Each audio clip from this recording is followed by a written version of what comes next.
Bienvenidos al canal de YouTube de Ediciones Rodio.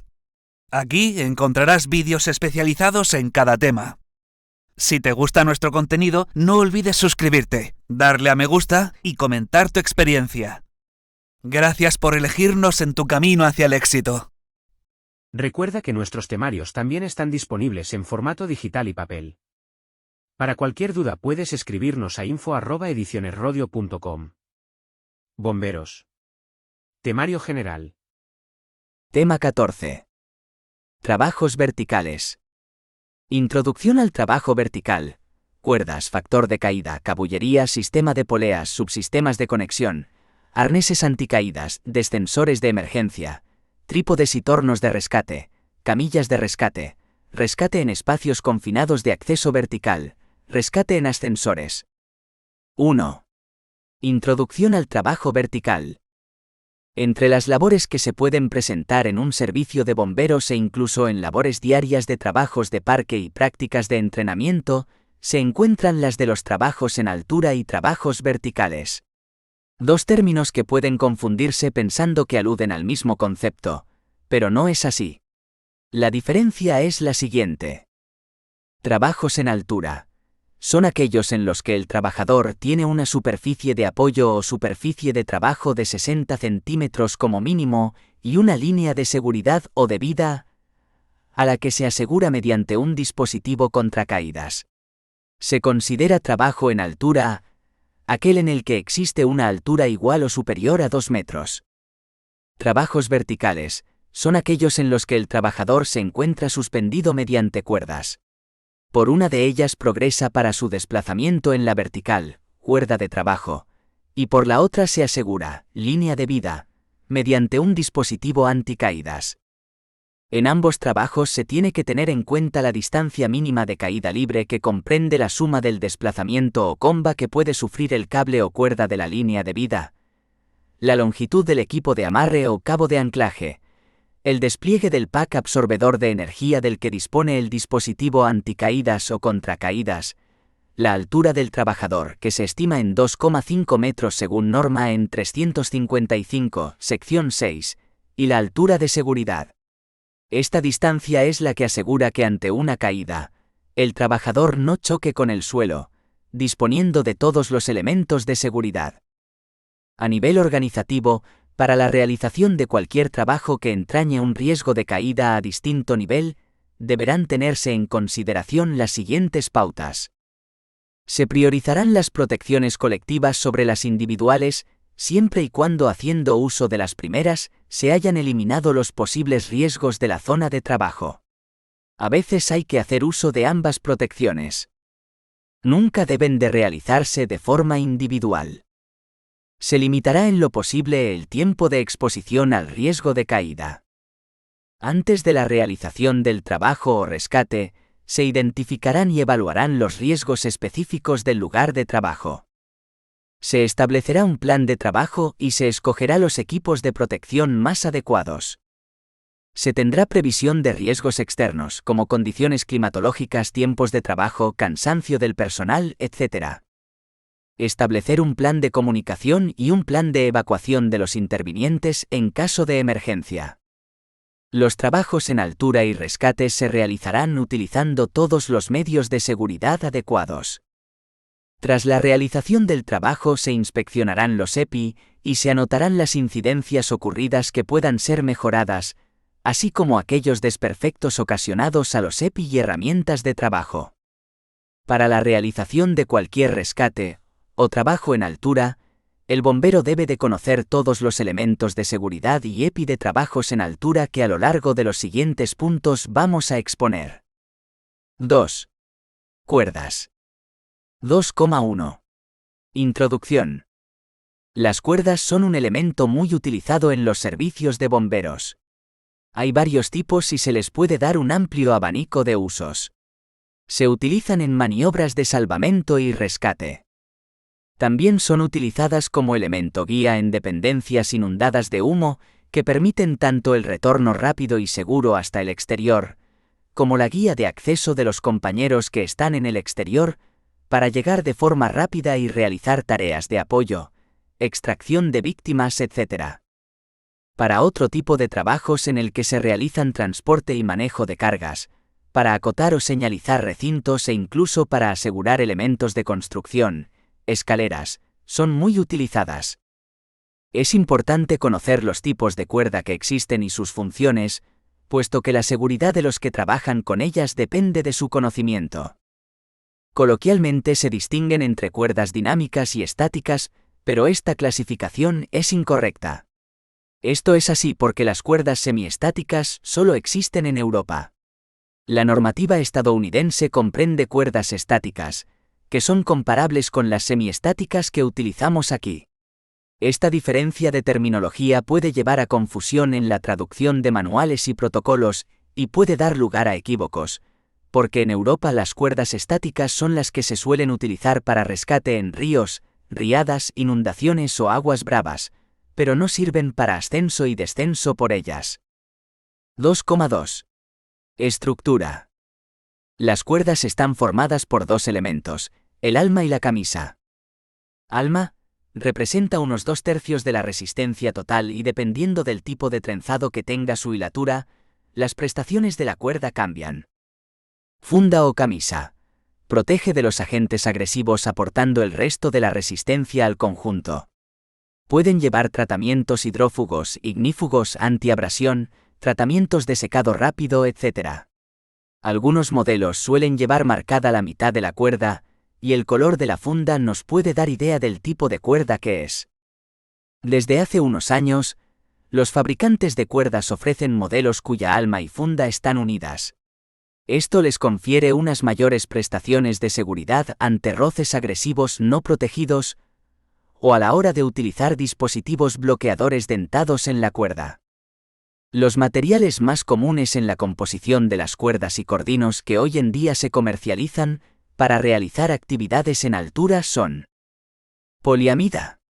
Es el material más utilizado en la fabricación de todo tipo de cuerdas, para actividades verticales.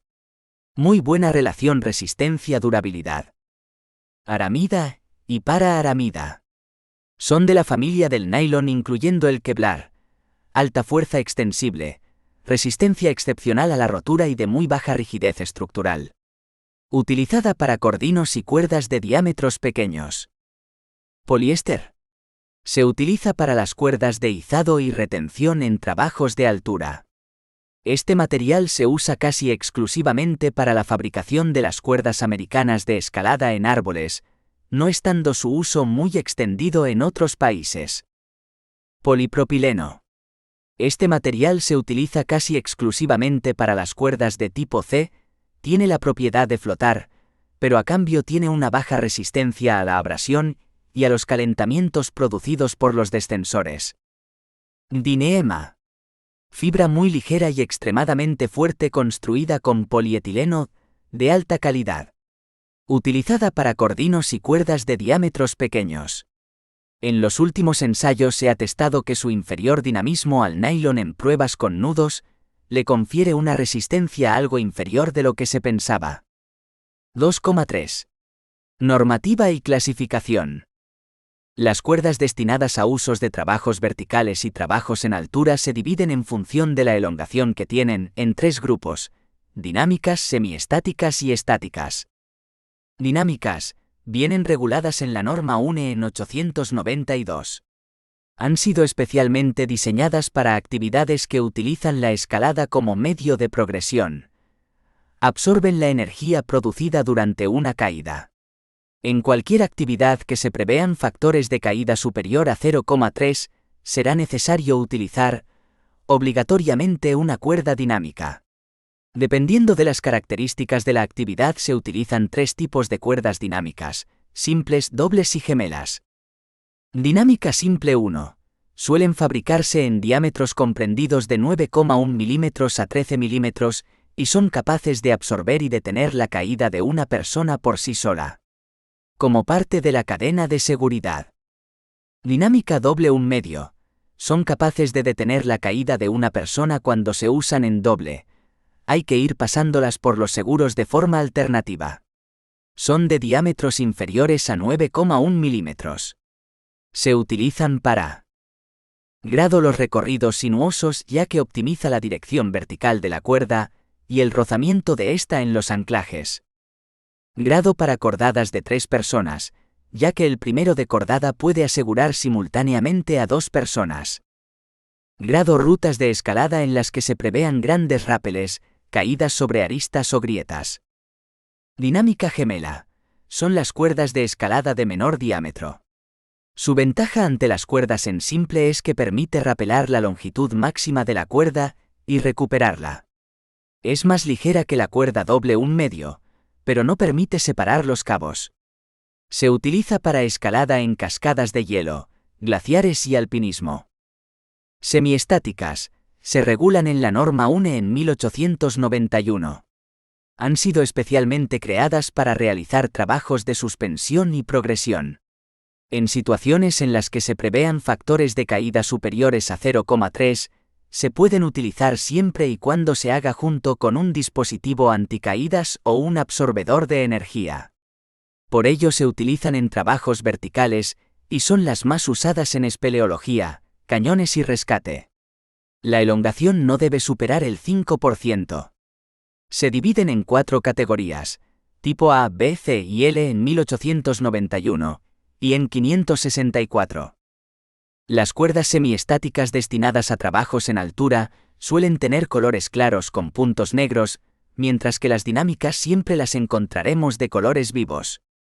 No obstante, no es un criterio a seguir muy fiable, ya que la tendencia de colorear las cuerdas semiestáticas con colores vivos de tipo A y B se realiza hoy día en deportes acuáticos como el barranquismo para resaltar su ubicación dentro del agua. La norma UNE en 1891 clasifica las cuerdas semiestáticas en tipo A y tipo B, establece que estas cuerdas deben tener un diámetro de entre 9 milímetros y 16 milímetros. Define la resistencia estática como la fuerza a la que una cuerda ha de ser sometida mediante tracción lenta para que se rompa.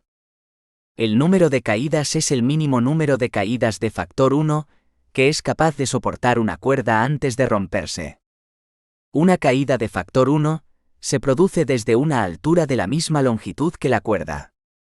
Se prueba que la cuerda resiste el número mínimo de caídas exigible, haciéndole nudos en 8 en los extremos y reproduciendo una caída de factor 1 a intervalos de 3 minutos. Para ambos tipos de cuerdas se exigen unos requisitos mínimos. Tipo A. Deben tener una resistencia estática 22 kN. Aproximadamente 2.200 kg fuerza. Aplicando un nudo de 8 en uno de los extremos, debe tener una resistencia durante 3 minutos de una carga de 15 kN. Aproximadamente 1.500 kg fuerza. Deben resistir 5 caídas sucesivas con una masa de 100 kg. Tipo B. Deben resistir como mínimo 18 kN. Aproximadamente 1.800 kg fuerza. Aplicando un nudo de 8 en uno de los extremos, debe tener una resistencia durante 3 minutos de una carga de 12 kN. Aproximadamente 1.200 kg fuerza. Deben resistir 5 caídas sucesivas con una masa de 80 kg. Tipo 50.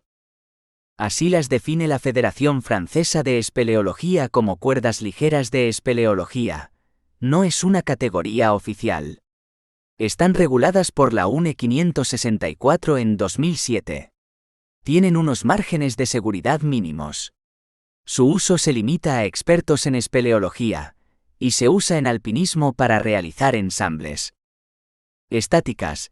Estas cuerdas no deben utilizarse habitualmente como cuerdas de progresión en ningún deporte de montaña.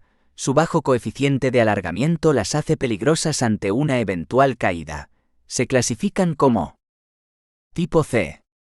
Se diseñaron específicamente para barrancos, aunque también son muy usadas en piragüismo. La composición del alma suele ser de polipropileno, y la funda puede ser en poliamidas o en poliéster.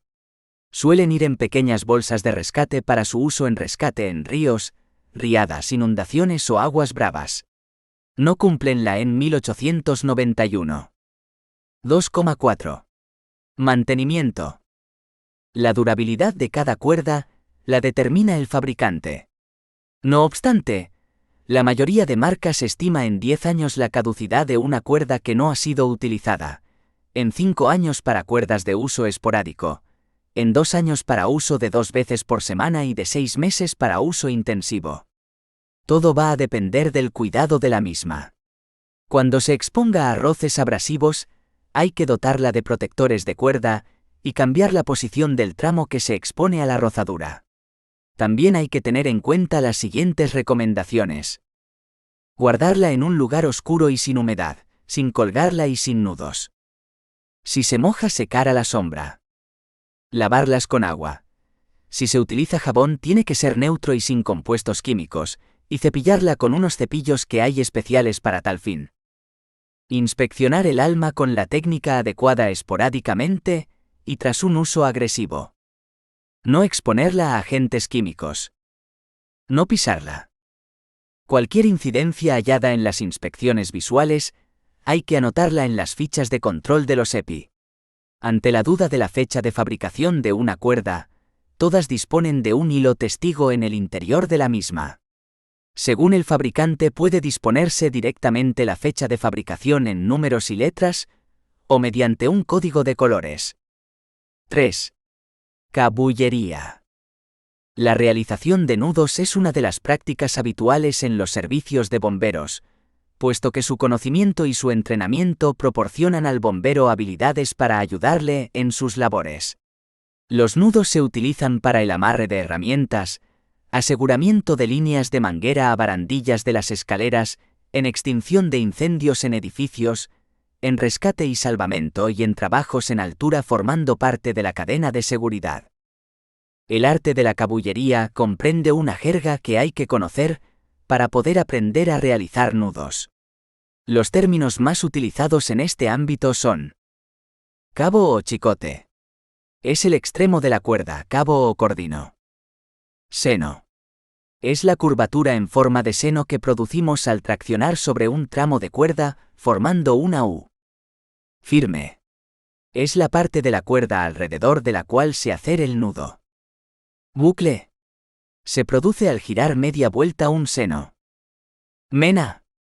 Es el grosor o diámetro de la cuerda. Azocar. Apretar el nudo. Rematar un nudo. Realizar un nudo sobre el cabo sobrante de otro nudo, para aumentar la seguridad. Un nudo bien ejecutado tiene que tener las siguientes características. Debe ser de realización fácil. Debe estar bien peinado. Esto quiere decir que los cabos queden bien paralelos en todo el recorrido de la cuerda. Esta norma tiene que cumplirse por dos motivos, porque los nudos están testados de forma peinada, y es lo que nos va a proporcionar seguridad, y porque de un simple vistazo se confirma la buena ejecución del nudo. Que no se deslice sobre la cuerda, a no ser que sea este su cometido. Que no se deshace al quitarle carga. Cuando realizamos un nudo por chicote, hay que dejar una distancia mínima en el extremo. Algunos autores dicen que la longitud de este extremo tiene que ser el número, en centímetros del diámetro de la cuerda. Otros comentan que tiene que ser como mínimo la distancia que ocupa de cuerda el nudo. Todo va a depender de la función que queramos obtener del nudo. El Graham y los espeleólogos suelen dejar el chicote largo para poder realizar sobre él el código de nudos, y así no restar resistencia a la cuerda activa. Además, si surge algún problema puede servir para alargar el sistema o hacer técnicas de transferencia de cargas, desviadores, etc.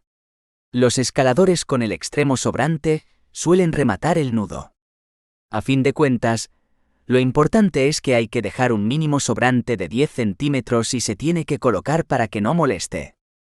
Todos los nudos provocan una pérdida de resistencia característica del propio nudo sobre la cuerda, dejando lo que se denomina resistencia residual, que es el porcentaje de resistencia a la tracción que queda en la cuerda, tras realizar un nudo sobre ella. Existen distintas clasificaciones de nudos. A día de hoy, la UIA, Unión Internacional de Asociaciones de Alpinismo, tiene 19 nudos aprobados por su Comisión de Seguridad. No obstante, el oficio de bombero abarca muchos ámbitos: montaña, mar, espacios confinados, barrancos, Y por lo tanto a continuación mostraremos los nudos que más se utilizan en esta profesión, proponiendo nuestra propia clasificación. 3,1. Nudos de anclaje. Son los nudos que permiten la unión de la cuerda a un punto fijo, resistente y seguro al que denominamos anclaje, pudiendo ser este una roca, un tronco, una viga, etc. Nudo andaluz. Este innovador nudo se convierte en el mejor de los nudos para anclaje para los servicios de bomberos por los siguientes motivos. No desliza. No se aprieta con grandes cargas. El más rápido de ejecutar. Reajuste rápido. Gasta menos cuerda. Distancia al anclaje siempre la misma, independientemente de quién lo realice. Se deshace fácilmente. Se ha testado y resiste más que el 8 y el 9. El inconveniente es que su reciente creación y poca difusión por organismos oficiales lo convierte en un nudo poco aceptado y poco conocido en el mundo de las cuerdas. Nudo de 9, de una resistencia residual a la cuerda en torno al 80%. Es el más utilizado. También se usa para tensado de tirolinas y sus características son: pierde poca resistencia. Visualizable a simple vista. Fácil de deshacer. Para realizarlo solo hay que aplicar media vuelta más al nudo de 8. Empleado para grandes cargas, especialmente en cuerdas de 9 milímetros o inferior. Estandarizado por la UIA. Requiere mucha cuerda para su realización. Nudo de 8 de doble gaza. Permite el reparto de cargas. Las gazas se pueden regular ecualizando la resultante. Resistencia residual del 70%. Es fácil de deshacer. Es difícil de peinar. Requiere mucha cuerda para su realización. Permite el anclaje a puntos independientes. Nudo de mariposa o papillón. Es un nudo que se realiza en mitad de cuerdas para localizar puntos de anclaje para el personal que pase por ella, proporcionando puntos de seguridad independientes ya que su ejecución fracciona la cuerda por la que progresamos. Pérdida de resistencia del 30%. Trabaja bien transversalmente y longitudinalmente. Utilizado comúnmente en pasamanos. Se puede confundir con el falso mariposa. Se puede utilizar para aislar tramos de cuerda dañados. 3,2. Nudos de amarre. Son los nudos más utilizados por bomberos para amarrar herramientas, atarlas a barandillas, asegurar escaleras, etc. Ballestrinque, también llamado barquero, puesto que se emplea para amarrar los barcos en los noreis.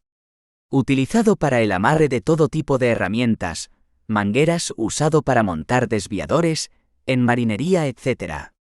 Como no hay una norma que marque la forma de realización de los nudos, con este nudo ocurre que dependiendo el tipo de cuerda con el que se hace puede deslizar a partir de los 440 kilogramos de fuerza. Sin embargo, con otro tipo de cuerdas no desliza y rompe a partir de los 1200 kilogramos. Tiene gran pérdida de resistencia, hasta un 45%. Muy rápido de ejecutar. No se utiliza para rescate, anclajes ni izado de personas. Nudo de alondra, o también llamado presilla de alondra, es utilizado para los mismos usos que el anterior, con la diferencia de que cuanto más carga se le aplique, más se azoca, lo cual puede ser un beneficio o una desventaja. Por esta razón, mucha gente alondra cintas para anclajes por pensar que cuanto más aprieta más seguro es, cuando esto es erróneo. Alondrar una cinta para anclaje disminuye la resistencia de la misma en un 50%. Rápido de ejecutar. Difícil de deshacer en la cuerda. Utilizado en los últimos peldaños de la escalera de mano, para asegurarla. Barrilete o medio pescador doble. Pérdida de resistencia del 30%. Difícil de deshacer una vez sometido a grandes cargas. Buena resistencia estática. Se utiliza como medio de conexión entre la cuerda dinámica de una vaga de anclaje y el conector de su extremo, ofreciendo excelentes resultados de dinamismo. Se usa también para este propósito, porque deja los mosquetones en una posición fija. Es un nudo corredizo o de apriete, Utilizado para el amarre de herramientas. 3,3. Nudos de unión. Los nudos de unión permiten la unión de dos tramos de cuerda de la misma o diferente mena, aumentando su longitud para que trabajen conjuntamente o para unir anillos de cuerda o cinta. 8 reseguido. Este nudo se puede efectuar con una sola cuerda actuando como nudo de encordamiento o con la unión de dos cuerdas distintas, o también llamado 8 enfrentado. Si lo hacemos para encordamiento, la pérdida de resistencia se encuentra entre un 20% y un 35%. Si se ha realizado para unión de dos cuerdas, la pérdida ronda el 40% a 45%. 8 enfrentado. Puede deslizar con cuerdas de distinta mena. Se recomienda dejar 20 centímetros de sobrante en cada extremo. También utilizado para unir anillos de cuerda. Se deshace bien ante grandes cargas. Nudo de encordamiento. Es el más utilizado. Fácil de visualizar. Se realiza por chicote para poder pasarlo por el anillo ventral del arnés. Si se realiza por seno se denomina 8 doble. Es utilizado como nudo de fijación y muy usado en el ámbito profesional. 8 triple. Es muy utilizado para unir cuerdas de progresión en espeleología porque deja un punto de anclado a la gaza que forma, y permite que el individuo que progrese por ella tenga un punto de seguridad. Le deja una resistencia residual a la cuerda del 60%. Necesita una gran longitud de cuerda para su utilización. Se deshace fácilmente tras exponerlo a grandes cargas. Doble pescador. Muy utilizado para unión de aros de cordino. Resistencia residual del 70%. Con grandes cargas es costoso de deshacer. Resistencia similar al 8 enfrentado. También utilizado para unión de cuerdas de distinta mena. Realizado en materiales de Kevlar o Dyneema, es importante confeccionarlo con 3 vueltas triple pescador, para evitar que deslice. Gaza. Utilizado en la unión de cabeceras con triangulación en espeleosocorro por su facilidad y rapidez de ejecución y regulación. Desliza a los 7 can en unión de anillos, por lo que se aconseja rematarlo con otra gaza simple. Para unión por chicote de 2 cuerdas resiste 8 can, 1 can menos que el doble pescador. Es muy dinámico puesto que desliza a los 4 can y luego se azoca. Pérdida de resistencia entre el 30% a 40%. Se utiliza para hacer el nudo de cinta. Para realizarlo, se confecciona un nudo de gaza simple en el extremo de una cinta sin azocar. El chicote de la otra cinta se introduce por el chicote que queda de la gaza simple y se resigue de forma paralela. Único nudo permitido para unión de cintas, y para hacerlo por seno en ellas para anclarse. Vuelta de escota. Nudo muy usado en marinería para unión de cabos. No es muy resistente. No consume apenas cuerda. Muy rápido de hacer y deshacer. Se suele utilizar para unir cabos de distinta mena. 3,4. Nudos direccionales. Se utilizan para el tensado de una cuerda, o para trabajar con grandes cargas en una dirección paralela a la cuerda.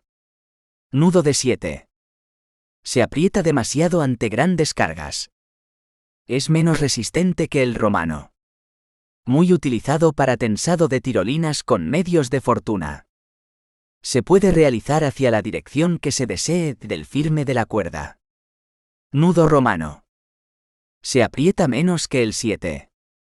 Es más difícil su ejecución que el 7. Gasta más cuerda que el 7. Se parece al nudo de 8 para identificarlo.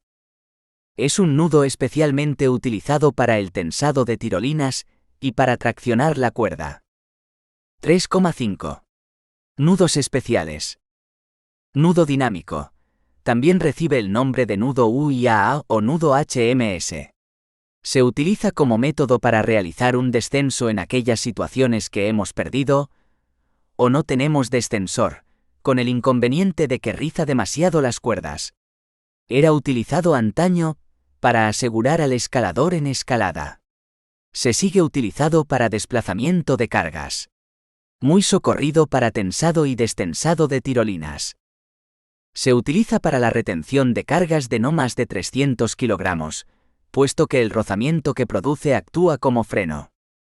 Se utiliza siempre con mosquetones HMS. La NFPA lo considera como elemento de rescate para huir rápidamente de un lugar en altura. Precisa de un nudo auxiliar, como el nudo de mula para su bloqueo.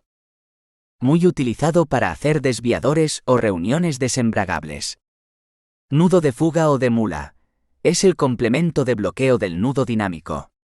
Aunque por sí solo también se utiliza para bloquear una cuerda por uno de sus cabos, mientras que el otro cabo que sale del nudo sirve para deshacer el propio nudo mediante su tracción. También sirve para bloquear aparatos de descenso. Es difícil de hacerlo correctamente. Nudo as de guía o bulín por chicote. Existe una técnica muy conocida en el mundo bomberil de la realización de este nudo con una sola mano y con guantes que te permite asegurarte en casos de extrema urgencia. Muy utilizado en náutica y hace años también en montaña. Fue desechado por la UIAA, debido al gran número de accidentes producido por su mala utilización. Sin embargo, utilizado con un nudo de remate es muy seguro y de resistencia algo inferior a la del 8. Resistencia residual del 65%. Difícil de realizarlo correctamente. Usado para el amarre de herramientas con asa, o que disponen de un ojal que permite introducir el cabo de una cuerda. 3,6. Nudos autoblocantes. Estos nudos, elaborados principalmente con cordinos o cintas alrededor de una cuerda, tienen por característica la facultad de ser desplazados libremente por la cuerda y bloquearse al ser sometidos a una carga. Son útiles y muy utilizados en maniobras de ascenso, autoseguro, rápeles, autorrescate, fijación de cargas o elementos a las cuerdas, etc. Poseen ventajas y desventajas frente a los aparatos mecánicos de bloqueo. Por el lado positivo, podemos mencionar que son más livianos y menos abultados para su transporte. Cordinos y cintas. Pueden ser menos agresivos con la cuerda y tienen menor costo. En contraposición, entre las desventajas se encuentran que pueden ser más lentos y menos eficientes que un aparato mecánico y que además, en algunos casos, pueden soportar cargas inferiores que estos. Machard. Se puede realizar de forma bidireccional que puede bloquear en ambas direcciones del firme o unidireccional. Solo tiene un sentido de tracción. Se aprieta menos que el Prusik y el muy fácil de realizar. Se puede confeccionar también con cinta. Muy eficiente con cuerdas mojadas. Prusik. Es más rápido de ejecutar que el anterior. Se azoca más que el Machard. Es bidireccional. Se utiliza en cuerdas difíciles de bloquear, como cuerdas con barro mojadas o congeladas. Suicero, o también llamado veronés. Los nudos bloqueadores descritos anteriormente se tienen que realizar con cordinos o cuerdas de inferior diámetro que la cuerda que queremos bloquear. Sin embargo, el suicero permite hacerlo con una cuerda del mismo diámetro. Además, para realizar la mayoría de nudos bloqueadores se requiere un anillo de cordino, mientras que el suicero se realiza con el chicote de un extremo de una cuerda o cordino. Requiere al menos 5 vueltas alrededor de la cuerda que se quiere morder. Es unidireccional. 4. Factor de caída. El factor de caída se utiliza para cuantificar la gravedad de la caída que ha sufrido un individuo en una actividad de altura, pero no hay que confundirla con la fuerza de choque. Fuerza de choque. Es la fuerza transmitida a la persona y a todos los componentes de la cadena de seguridad cuando se produce una caída. La capacidad del cuerpo humano para soportar la fuerza de una caída se determina en 6 kN, según la UIA, sin sufrir ninguna lesión y una desaceleración no superior a 6 gramos.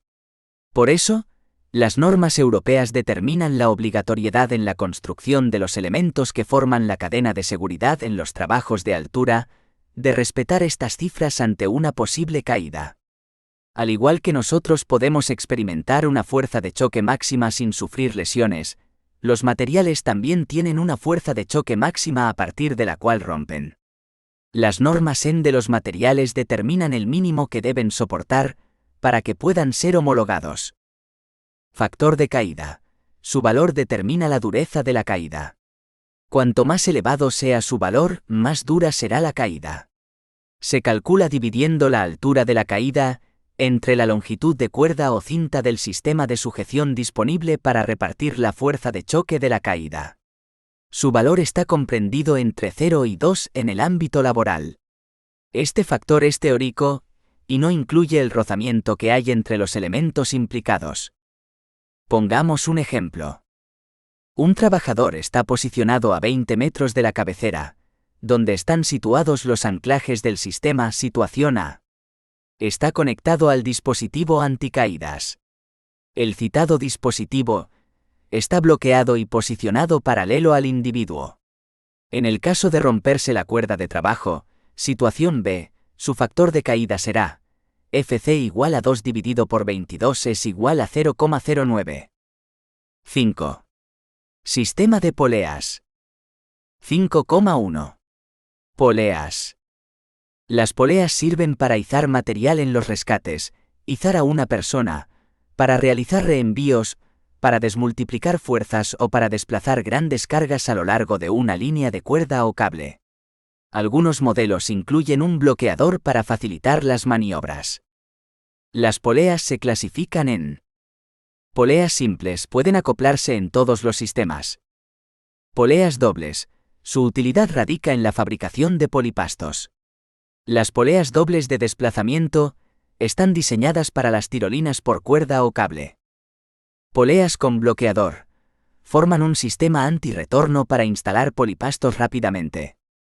El rendimiento de una polea lo determinan dos factores. La medida de la polea. Cuanto mayor es el diámetro de la polea, mejor es el rendimiento. El soporte de la polea. Los cojinetes autolubricantes aseguran un buen rendimiento, pero deben lubricarse regularmente.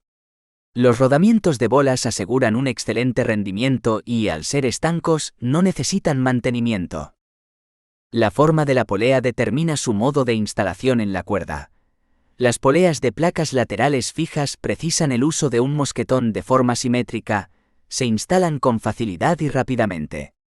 Las poleas con una placa lateral móvil precisan su apertura para colocarlas, pero funcionan con cualquier tipo de mosquetón.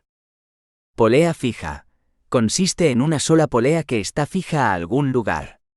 Con ella no se gana en fuerza, pero se emplea para cambiar el sentido de la fuerza. La fuerza que tenemos que emplear para mover el peso que pende de ella será la del propio peso, más el rozamiento de la propia polea. Cuando dicha fuerza se acerque más al peso que estamos izando, decimos que el rendimiento de la polea es mayor. Para calcular teóricamente la fuerza que hay que aplicar para ascender una carga, sabiendo el rendimiento de la polea, solo tenemos que hacer una división. Diferencia entre polea fija y polea móvil. Polea móvil. Es un conjunto de dos poleas, una de las cuales es fija mientras que la otra es móvil. La polea móvil dispone de un sistema armadura gancho que le permite arrastrar la carga consigo al tirar de la cuerda. La principal ventaja de este sistema de poleas es que el esfuerzo que se emplea para elevar la carga puede disminuir teóricamente en el mejor de los casos hasta la mitad. Entonces decimos que la ventaja mecánica de la polea móvil es del 50% o 2 en 1. En este tipo de poleas, cuando las poleas trabajen de forma paralela, sin formar ángulo, la distancia del recorrido para elevar una carga se multiplica por 2. Cuando tenemos un ángulo entre las cuerdas, la ventaja mecánica teórica irá disminuyendo a medida que se incrementa dicho ángulo. Aquí tenemos un ejemplo. 5,2. Polipastos. 5,2,1. Concepto. El polipasto, también llamado aparejo o palán, es una combinación de poleas móviles y fijas por las que pasa una cuerda que tiene en uno de sus extremos un cuerpo que es el que queremos izar, retener, tensar o descender. 5,2,2. Polipastos simples. Son sistemas en los que las poleas móviles se desplazan en la misma dirección de la carga, haciéndolo a la misma velocidad. Por las poleas, tanto fijas como móviles de este tipo de polipastos, pasa una sola cuerda y cumplen las siguientes características. Contando el número de poleas totales del sistema, fijas y móviles, y sumándole 1 obtenemos la ventaja mecánica. Por ejemplo, un 3 en 1 requerirá 2 poleas, un 5 en 1 requerirá 4 poleas. No se contabiliza la polea fija más cercana a la mano si es fija, puesto que solo actúa como desviador del tiro de la cuerda para que la tracción se ajuste a nuestra comodidad.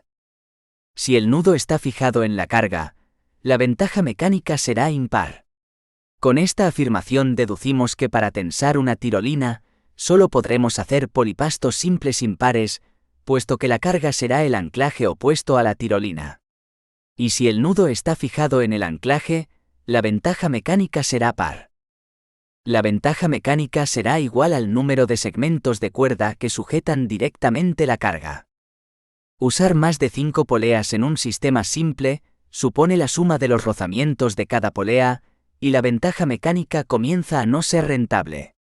Además, se utilizará muchísima mayor longitud de cuerda, y para ventajas mecánicas mayores están los polipastos compuestos o complejos. Ejemplos de polipastos simples. 5.2,3. Polipastos compuestos. Son sistemas en los que al menos un polipasto simple actúa sobre otro polipasto simple, por tanto una de las poleas móviles se desplazará con distinta velocidad que la otra. Para diferenciarlos de los anteriores y poder determinar cuál es su ventaja mecánica, se sigue la siguiente regla. Se obtiene identificando el tipo de polipastos simples que intervienen y multiplicarlos entre sí. En el siguiente ejemplo hay un polipasto simple 3 en 1 a la derecha que actúa sobre el 2 en 1 de la izquierda. Por lo tanto 3 por 2 es igual a 6. Ventaja mecánica 6 en 1. 5.2,4. Polipastos complejos. En el mundo del rescate por montaña, dentro de esta clasificación de polipastos se encuentran los denominados polipasto mariner simple y polipastos mariner doble, porque con el mismo número de poleas se obtienen mayores ventajas mecánicas gastando menor longitud de cuerda. En los simples se necesita 2 puntos de anclaje y un cordino auxiliar largo de 5 metros, y su relación es 1 en 5. Y en el mariner doble es igual que el anterior, excepto que el segundo punto fijo en vez de ir unido a la reunión, va fijado mediante un bloqueador a la salida de la primera polea, en donde pondremos el cordino auxiliar. Es más recomendable que el anterior ya que no sobrecarga la instalación, y su relación es 1 en 7. Las características de los polipastos complejos son: las poleas pueden desplazarse en sentido inverso al del desplazamiento de la carga. Para determinar la ventaja mecánica en este tipo de polipastos, los sistemas anteriores no sirven. Para poder calcularla se necesita utilizar el sistema de las T. Este mecanismo, aunque es más complejo, sirve para determinar la ventaja de cualquier polipasto, sea simple, compuesto o complejo. Pero este tipo de sistemas complejos de rescate está más indicado para su estudio en formaciones de nuevo ingreso o para equipos de rescate. 5,3. Polifrenos. Es el conjunto formado por 2 mosquetones, un bloqueador y una polea. Este sistema actualmente se sustituye por las poleas bloqueadoras, porque de esta manera se ahorra en material y aumentamos el rendimiento y la eficiencia. Los polifrenos sirven para la retención de una carga. Cuando la estamos izando o tensando, estos dispositivos tienen como objetivo mantener la carga izada o tensada tras cesar de aplicar la fuerza. De lo contrario, el peso caería o la tirolina se destensaría. El inconveniente de este sistema es que es unidireccional, y es muy difícil destensar líneas en las que se haya aplicado mucha fuerza para su tensado. 6. Subsistemas de conexión. 6,1. Dispositivos de regulación de cuerda.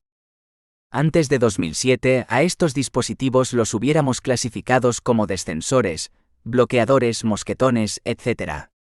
Sin embargo, con la aparición de la norma UNE-EN 12841 en 2007 de equipos de protección individual contra caídas, sistemas de acceso mediante cuerda y dispositivos de regulación por cuerda, y la NTP 774 del mismo año, sobre sistemas anticaídas. Componentes y elementos, Tenemos que atender a este nuevo epígrafe puesto que poco a poco los servicios de bomberos ya están adecuando sus materiales conforme a dicha normativa, desechando cualquier aparato que no esté destinado a uso laboral. Es decir, están retirando del servicio dispositivos utilizados en el ámbito deportivo no homologados por dichas normativas, excepto para determinados casos. Así pues, los aparatos utilizados tanto para los trabajos en altura no urgentes que puedan ejercer los bomberos a diario, como para los de rescate, estarían englobados en la siguiente clasificación. Dispositivo de regulación de cuerda tipo A. Dispositivo de regulación para la línea de seguridad. Dispositivo de regulación de cuerda para una línea de seguridad que acompaña al usuario durante los cambios de posición y/o permite la regulación de la línea de seguridad y que se bloquea automáticamente sobre ella bajo la acción de una carga estática o dinámica. Dentro de este grupo estarían incluidos los sistemas anticaídas, los elementos de amarre, absorbedores de energía, etc. Dispositivo de regulación de cuerda tipo B. Dispositivo de ascenso para la línea de trabajo. Dispositivo de regulación de cuerda accionado manualmente que, cuando se engancha a una línea de trabajo, se bloquea bajo la acción de un carga en un sentido y desliza libremente en el sentido opuesto. Aquí estaríamos hablando de los bloqueadores homologados a tal efecto. Dispositivo de regulación de cuerda de tipo C. Dispositivo de descenso para la línea de trabajo. Dispositivo de regulación de cuerda por rozamiento accionado manualmente, que permite al usuario conseguir un movimiento de descenso controlado y una parada, sin manos, en cualquier punto de la línea de trabajo. Se trata de los descensores homologados bajo esta norma. En la siguiente imagen se muestran algunos dispositivos de regulación por cuerda, que podemos encontrar en la saca de rescate de un parque de bomberos. Tal y como se muestra, hay dispositivos que están dentro de la norma y otros que no, como el GRI-GRI, descensor asegurador deportivo, o el bloqueador Rescue Sender. En contra de lo que muchos puedan pensar, la Ley de Prevención de Riesgos Laborales es de aplicación a las actividades de bomberos, aun cuando éstas se ejerzan por las fuerzas de intervención sobre el terreno. Idéntica interpretación expone el Real Decreto 67/2010, de 29 de enero, de adaptación de la legislación de prevención de riesgos laborales a la Administración General del Estado, y así en el art. 2,6 que cita, en los servicios operativos de protección civil y peritaje forense en los casos de grave riesgo, catástrofe y calamidad pública, la exclusión únicamente se entenderá a efectos de asegurar el buen funcionamiento de los servicios indispensables para la protección de la seguridad, de la salud y el orden público, en circunstancias de excepcional gravedad y magnitud, quedando en el resto de actividades al amparo de la normativa de prevención de riesgos laborales. Por esta razón, a continuación se mostrarán dispositivos que deben de usarse en todos los parques de bomberos. 6,2. Conectores. Son dispositivos con apertura utilizada para conectar componentes. Permiten al usuario ensamblar un sistema para engancharse directa o indirectamente a un anclaje. Hay 5 clases. Conector básico clase B. Conector de cierre automático que se usa como componente. El cierre se activa automáticamente. El bloqueo no tiene por qué hacerlo. Por ejemplo, un mosquetón de rosca. Conector multiuso clase M. Conector básico o de rosca para su uso como un componente. Puede cargarse según su eje mayor y su eje menor. Conector de terminación clase T. Conector de cierre automático diseñado como elemento de un subsistema. La carga se ejerce en una dirección determinada. Tienen un cierre automático diseñado de forma que siempre carga en una posición determinada. Se utilizan como terminaciones de muchos equipos de amarre. Conector de anclaje clase A. Conector de cierre automático. Se usa como componente y está diseñado para su enganche directo a un tipo específico de anclaje. Son los mosquetones de gran apertura para anclarse en vigas, barras perimetrales, etc. Conector de rosca clase Q. Conector de cierre de rosca. Una vez roscado completamente, es una parte del conector que soporta carga. Se usa en conexiones permanentes o de larga duración. Se refiere a los maillones. Esta clasificación atiende a la norma UNE-EN 362 en 2004. Conectores. Los conectores se consideran EPI de categoría 3, y para cumplir con la legalidad en cualquier intervención en altura, se deben utilizar conectores que se encuentren con dicha normativa inscrita en su marcaje. En el mundo de los conectores suele haber confusión, y más aún con la reciente norma actualizada en 12.275 en 2013, la cual sustituye a la norma de 1998, equipo de alpinismo y escalada, mosquetones, requisitos de seguridad y métodos de ensayo. Esta norma incluye otra clasificación que seguro suena más en el mundo del opositor puesto que es el que se vende en tiendas de montaña. Tipo B, tipo H, tipo K, tipo A, tipo T, tipo Q y tipo X. La principal diferencia entre estos mosquetones y los regulados según la UNE-EN 362 es que los deportivos están regulados con unas resistencias diferentes y sobre todo, que se abren con un único movimiento voluntario, mientras que los de la UNE-EN 362 necesitan para su apertura al menos 2 movimientos voluntarios, para evitar accidentes. Lo que ocurre es que nos podemos encontrar con mosquetones que tenga en su marcaje ambas normas, y además la de la UIA, Unión Internacional de Asociaciones de Alpinismo. Este tipo de mosquetones, lejos de inducir al error, nos dan información segura de su utilización en cualquier campo por llevar sus 3 homologaciones posibles. No obstante, en los servicios de bomberos deberemos encontrarnos con los homologados por la 362, ya que el RD 773/1997, de 30 de mayo, sobre disposiciones mínimas de seguridad y salud, relativas a la utilización por los trabajadores de equipos de protección individual, señala en su artículo 2, definición de equipo de protección individual, para el uso de los trabajadores en el trabajo. Párrafo 2. Se excluyen de la definición contemplada en el apartado 1, letra E, el material de deporte. 6,3. Dispositivos anticaídas. Son elementos de conexión anticaídas. Permiten realizar desplazamientos en la vertical e incorporan una función de bloqueo automático en caso de producirse una caída. Poco instaurado en los parques de bomberos, pero obligatorio su uso incluso para realizar la revisión diaria de la dotación que se encuentra en la parte superior de los camiones. Hay 3 tipos. Dispositivos anticaídas deslizantes sobre línea de anclaje rígida. En 353-1-2014. Dispositivos anticaídas deslizantes sobre línea de anclaje flexible. En 353-2 en 2002. Dispositivos anticaídas retráctiles. En 360 en 2002. 6,4. Equipos de amarre. Así los denomina la última modificación de la norma en 354 en 2011, equipos de protección individual contra caídas, puesto que antes a los cabos de anclaje los denominaba elementos de amarre. Actualmente los que mejores resultados ofrecen y cumplen la norma son los ofrecidos por aquellos fabricados con cuerda dinámica y terminales cosidos, siendo los fabricados en dineema y poliamida los más desaconsejados por la gran fuerza de choque que transmiten al individuo en caso de caídas habituales. Tal y como comenzábamos el punto 5, hemos descrito los subsistemas de conexión. Estos estarían englobados dentro del siguiente esquema. La NTP 774 en 2007 establece este sistema anticaídas con el objetivo de conseguir la parada del trabajador que cae. Los subsistemas de conexión que hemos desglosado anteriormente permiten enganchar el arnés anticaídas al dispositivo de anclaje situado en la estructura soporte.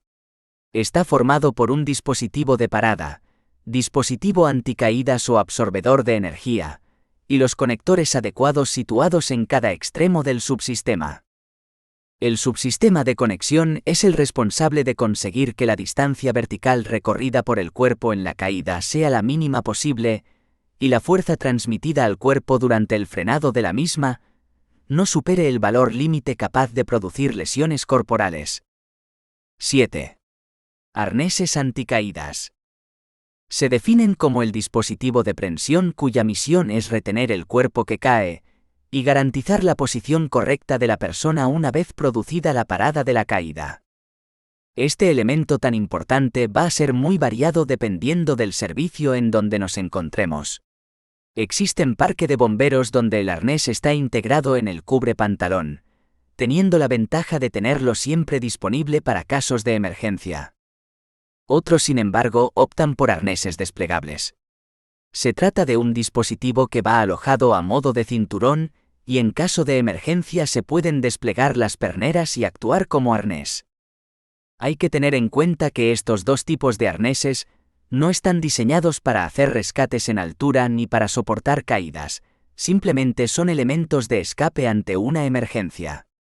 Además, suelen usarse con cuerdas dinámicas tipo L, que tienen una limitada capacidad para absorber fuerzas de choque, y en general podemos decir que su uso se destina a descender o ascender en caso de emergencia, por lo que hay que evitar cualquier factor de caída ya que no es esta su función.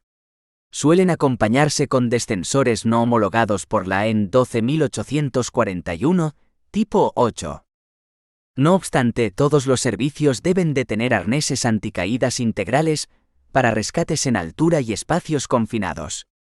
Suelen ir en los vehículos específicos de rescate. Dependiendo del modelo, pueden tener integrado un bloqueador en el pecho para ascender por cuerda. Pueden tener hebillas en la parte dorsal y en la del pecho. Estas hebillas, si tienen marcado una A, significa que su función es la de conectar en dicho elemento el anticaídas.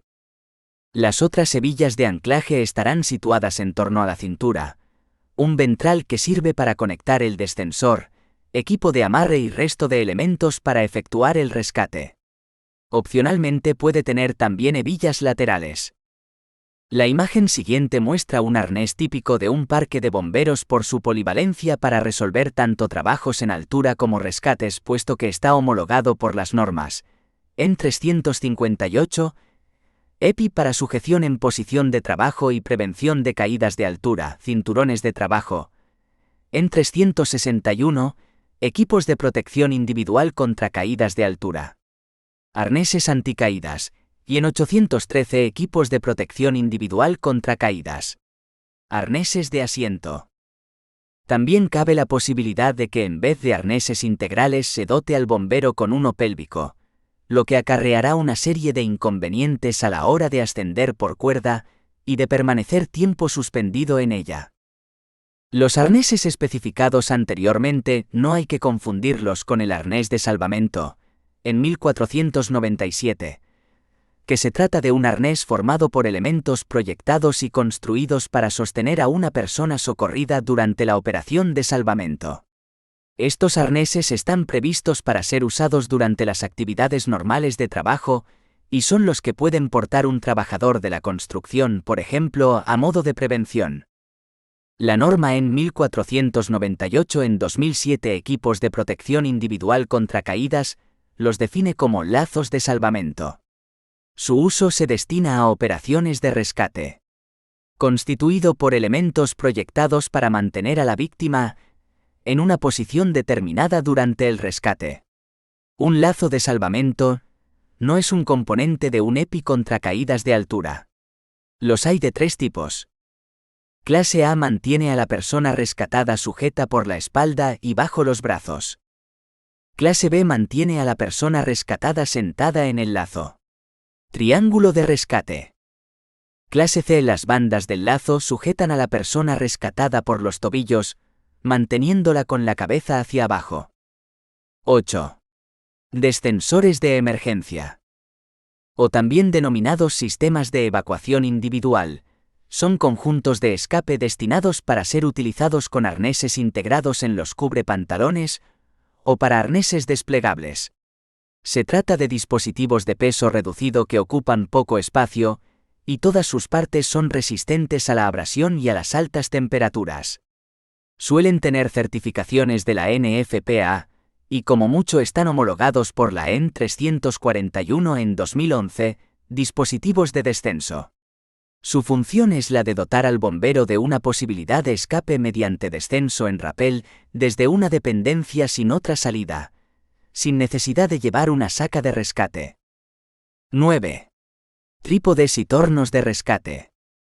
El trípode de rescate es un dispositivo de anclaje provisional y transportable de clase B, según la UNEEN 795. Los montantes y los pies del trípode son regulables para facilitar su adaptación a la conformación del terreno. Los 3 pies deben estar unidos por una cadenilla o cinta estática para asegurar que no se abran. Se utilizan para rescate en pozos, tubos verticales, alcantarillados, rescate en espacios confinados, orificios o grietas en el suelo. Una pletina, diseñada para ser fijada al montante, puede recibir diversos tipos de aparatos, como anticaídas de cable con recogida automática, con o sin manivela de recuperación, o tornos manuales o eléctricos de rescate que pueden ir provistos de cable o de cuerda. Los tornos de rescate se regulan en la EN 1496, dispositivos de salvamento mediante izado, y hay de 2 tipos. Clase A. Permite el izado de una persona desde una posición a otra situada más arriba. Clase B. Permite el izado de una persona desde una posición a otra situada más arriba, y además permite el descenso de una persona a una distancia limitada de 2 metros. En España aún están muy poco extendidos, pero ya comienzan a utilizarse los trípodes con AHD, dirección alta artificial, o también llamados trípodes multifuncionales. Son dispositivos que pueden usarse como un trípode estándar, o en aplicaciones avanzadas como una estructura en repisas para elevar líneas por encima de bordes, precipicios, etc. La pata caballete permite que el trípode se incline, lo que crea una estructura en A, para ubicar el cambio de dirección de la polea más cerca del borde del precipicio o de la estructura. En estos trípodes es fundamental el aseguramiento tanto de la estructura en A, como del caballete sobre algún punto fijo en la dirección contraria de donde se realiza el descenso o izado para compensar las fuerzas. El torno EVAK 500 es un aparato pensado para elevación y tracción en operaciones de rescate que funciona a través de una cuerda que es arrastrada entre 2 mordazas que incorpora el torno, las cuales van bloqueándola alternativamente. Una de sus ventajas, además del escaso peso y reducido tamaño, es que permite ser instalado en una cuerda bajo tensión, pudiendo además funcionar tanto en sentido vertical como horizontal. Gracias a un pasador de seguridad que incorpora, es imposible someter al torno EVAK 500 a sobrecarga alguna, debido a que cuando la carga supera los 500 kilogramos, dicho pasador se parte impidiendo proseguir con la maniobra. Anclaremos siempre el torno a un punto fijo estable a través de un descensor, el cual bloquearemos antes del inicio de la maniobra, por si fuese necesario en cualquier momento de la maniobra descensar el sistema. 10. Camillas de rescate. Las camillas de rescate son dispositivos que sirven para la evacuación de una víctima. El uso de una camilla de rescate ya nos indica que el lugar donde se encuentra es un sitio inhóspito o de difícil acceso, por lo que el bombero o bomberos que vayan a ir a su encuentro deberán tener conocimientos sanitarios para estabilizar e inmovilizar a la víctima. Dependiendo de los riesgos específicos a los que deba someterse para su extracción, se le dotarán de los EPI necesarios para protegerlo de cualquier riesgo que pueda empeorar su estado físico, sin olvidar que la víctima va a estar inmovilizada y por lo tanto en ambientes fríos se preverá combatir la hipotermia mediante barreras térmicas. En la imagen anterior tenemos una camilla tipo nido a la izquierda y a la derecha un tablero espinal al cual la víctima debe ir sujeta mediante correas o un sistema tipo araña, que consta de una serie de cinchas que se adhieren con velcro sujetando en 5 planos transversales a la víctima. Para fijar este tipo de sujeciones primero se presentarán encima de la víctima, sin apretar las cinchas. Una vez colocadas de forma que no molesten en las posibles patologías que presente, un solo bombero las irá apretando desde los pies a la cabeza. Actualmente se utilizan otro tipo de camillas con base de PVC fina que son más flexibles y más estrechas, lo que permite introducirlas en lugares más dificultosos. Van provistas además de un arnés integrado, de unos estribos para que apoye los pies cuando se coloque en posición vertical, y de protecciones de plástico que tapan a la víctima a modo de manta para protegerla sobre las agresiones de rozamientos y además le proporcionan estabilidad térmica. El modo de incluir una víctima dentro de este tipo de camillas es el siguiente. 1. Instalar la víctima en el centro de la camilla, atendiendo a su altura. 2. Encintar los pies en los estribos colocando un acolchamiento detrás de las rodillas para que aún en posición vertical queden ligeramente flexionadas. 3. Colocar el arnés de la parte pélvica sin apretar mucho las perneras. 4. Cerrar la parte alta del arnés de pecho. 5. Acabar cerrando las distintas cintas de suspensión, velcros y pequeñas cintas. 6. Cerrar las solapas de PVC de la camilla, a excepción de que se encuentre en un ambiente muy caluroso y no haya peligro de agresión por rozamiento. A estos 3 tipos de camilla se les suele dotar de un STEF. Sistema técnico de equilibrado fácil.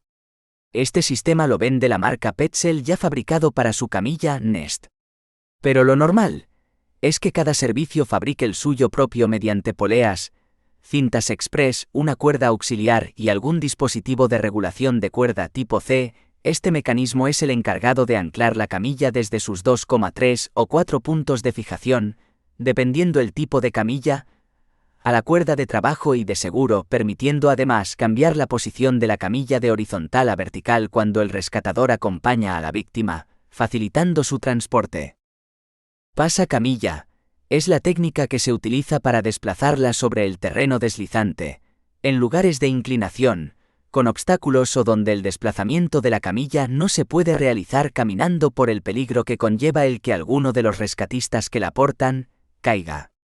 Se trata de un desplazamiento en el que intervienen un mínimo de 8 bomberos que se sitúan de forma estática y la camilla la van desplazando con las manos pasándola a los compañeros que se encuentran en el lado de la dirección de transporte. Por parejas, se tendrán que ir desplazando nuevamente una y otra vez a los pies de la víctima para rearmar el sistema de transporte actuando a modo de cinta transportadora. En el resto de casos, la progresión horizontal se llevará a cabo con un paso coordinado para evitar el balanceo de la misma y con la cabeza en la dirección que convenga según la inclinación del terreno. 11. Rescate en espacios confinados de acceso vertical. 11,1. Definición. Un espacio confinado es cualquier recinto con aberturas limitadas de entrada y salida y ventilación natural desfavorable, en el que pueden acumularse contaminantes tóxicos o inflamables, o tener una atmósfera deficiente en oxígeno y que no está concebido para una ocupación continuada, como por ejemplo fosos, pozos, reactores, galerías de servicios, tanques de almacenamiento, cisternas de transporte, etc. 11,2.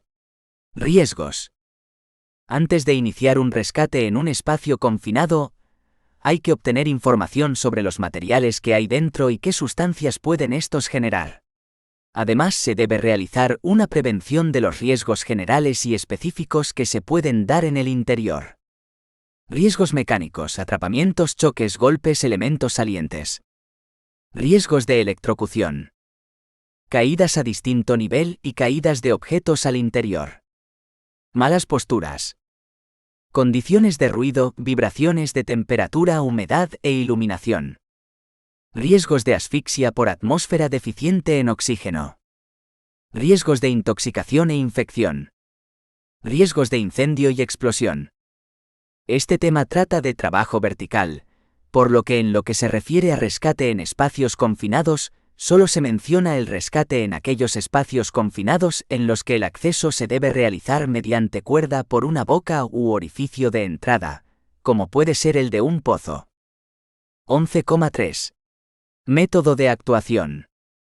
Cada servicio establecerá su protocolo de actuación en este tipo de rescate, pero a continuación se muestran en líneas generales los pasos lógicos a seguir. Se hará un reconocimiento de la zona. Se reconocerá el tipo y estado de la apertura y paredes de su interior. Se recabará información del lugar. Se realizará un perímetro de seguridad balizado, despejando de eventuales escombros próximos la boca de la entrada. Se delimitará el círculo de acción del personal que deberá ir anclado con equipos de amarre, vagas de anclaje, para evitar su caída accidental.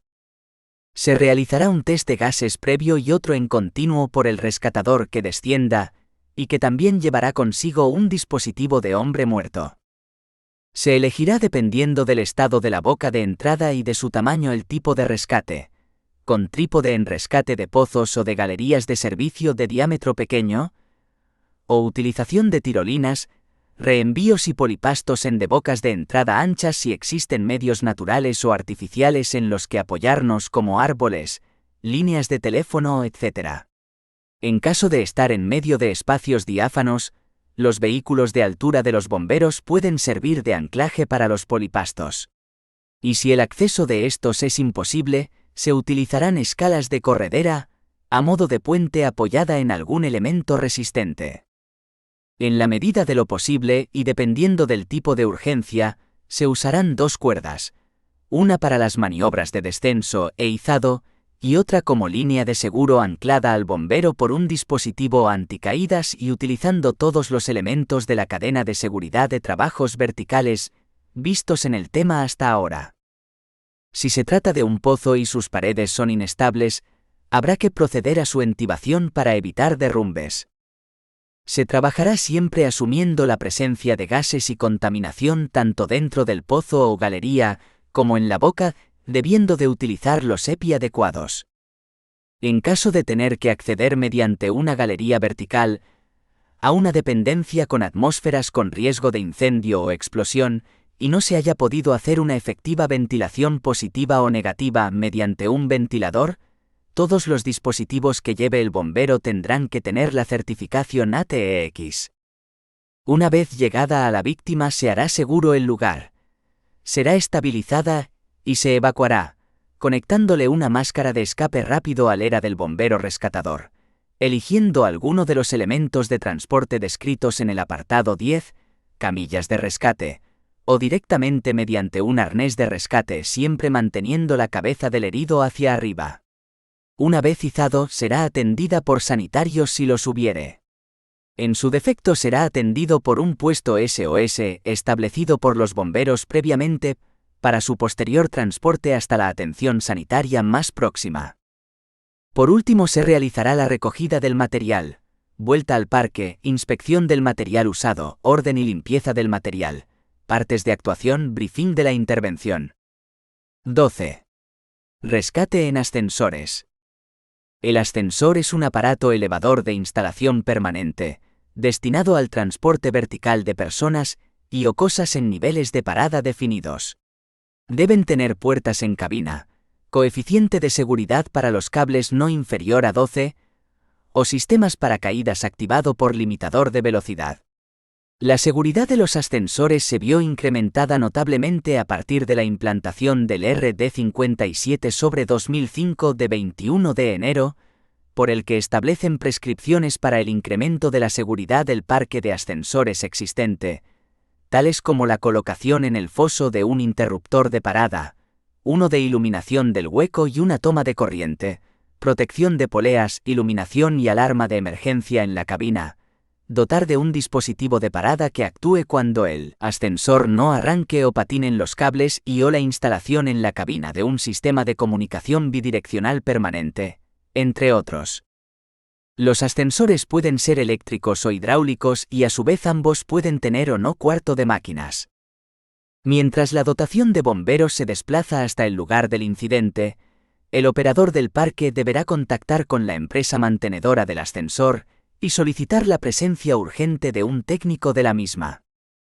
Antes de proceder al rescate de las víctimas, hay que establecer una comunicación con las víctimas para saber el número de atrapados, su estado y el nivel de estrés. Hacer una valoración del siniestro, tipo de ascensor, situación de la cabina y tipo de rescate, y hacer una identificación de riesgos eléctricos, caídas, atrapamientos. Un bombero se quedará en la puerta más cercana al camarín transmitiendo calma a las víctimas e informándoles de lo que se va a realizar. Y 2 bomberos se dirigirán al cuarto de máquinas o cuadro de emergencia. Dependiendo el tipo de ascensor y su estado, el rescate puede ser 12,1. Con funcionamiento normal de la cabina. 1. Comprobar que todas las puertas de acceso estén bien cerradas. 2. Pedir a los pasajeros que comprueben que las puertas interiores, las del camarín, también lo estén. 3. Rearmar el interruptor de puesta en marcha. 4. Mover la cabina hasta la posición que permita el rescate. 5. Inmovilizar el camarín con medios ajenos a los mecanismos propios del ascensor para evitar accidentes durante el rescate. 6. Proceder al rescate con herramientas de desencarcelación para la apertura de las puertas bloqueadas. 12,2. Sin funcionamiento de la cabina. 1. Cortar y comprobar ausencia de suministro eléctrico. 2. Establecer la vía de rescate en piso superior o piso inferior. 3.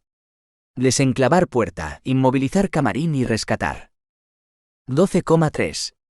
Moviendo la cabina con el sistema eléctrico de emergencia. Este método solo es posible en ascensores electromecánicos sin cuarto de máquinas y equipados con este sistema, también llamado Rescatamatic. 1. Comprobar que tanto puertas exteriores como interiores están cerradas. 2. Localizar cuadro de accionamiento del sistema eléctrico de emergencia. 3. Mover la cabina hasta un punto de rescate. Para ello todos los fabricantes incorporan marcadores visuales o acústicos para determinar que el ascensor está en planta. 4. Cortar y comprobar ausencia de suministro eléctrico. 5. Desenclavar puerta, inmovilizar camarín y rescatar. 12,4. Moviendo la cabina sin corriente eléctrica. Se recurrirá a este método solo cuando los anteriores protocolos hayan sido descartados. 1. Cortar y comprobar ausencia de suministro eléctrico. 2. Comprobar que están cerradas puertas exteriores e interiores. 3. Localizar la zona de accionamiento en la maquinaria. 4. En ascensores eléctricos, mover el volante en el sentido del menor esfuerzo hasta dejar la cabina en posición que permita el rescate. 5. En ascensores hidráulicos, accionar el tirador o botón rojo que permite el descenso de la cabina hasta el punto de rescate. También disponen de una palanca manual para subir la cabina. En ambos casos, hay que estabilizar el camarín al igual que en los puntos anteriores con medios ajenos a los del propio ascensor, para evitar accidentes durante el rescate. 12,5. Con la cabina bloqueada.